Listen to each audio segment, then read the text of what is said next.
Now for my whoopie pie, I've translated the recipe slightly different to the US version, and it changes dramatically when you take an American recipe and change it to the UK with ingredients, particularly flour. And I'm going to make a vanilla and passion fruit whoopie pie. The usual way of starting this is sugar and butter. We're going to whisk this up. I'm going to add a touch of vanilla. You could add a vanilla pod to this, just a touch of vanilla essence.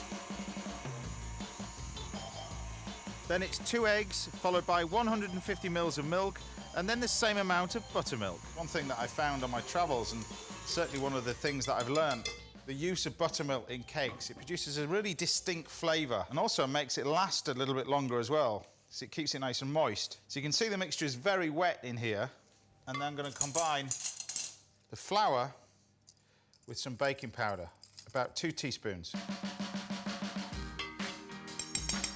What was impressive as the cakes was Matt's apartment. I think that he's got the best of both worlds, because literally if you live the other side of the river, you get a different view to him and you pay 3 times as much. Now I'm going to use these trays, which are particular for this recipe. These are whoopie pie tins, and they're special tins that allow the mixture to spread out just enough to fill the holes. If you haven't got one of these, you can get them online. If not, you can use sort of a Yorkshire pudding tin. Put the mixture into a piping bag. The reason why I pipe it out is just so that I can start the shape of the whoopie. Now you want to set the oven quite low. This is 170 degrees centigrade, about 350 Fahrenheit, gas 4. And you're going to bake these for 10 minutes. And while that's baking, we're going to make the filling for this. Cream cheese, fresh vanilla, and passion fruit. And just a little bit of double cream. Now I actually don't put any sugar in this because I love the flavour of the passion fruit. You want it to be quite sharp. Fill another piping bag with this simple filling. I think the initial perception about American food is we think they live on burgers and drive-thrus. And there's plenty of burgers and drive-thrus out there, but the strive for perfection is more than it is anywhere else in the world, I suppose. You know, they've got some of the greatest ingredients in the world right on their doorstep.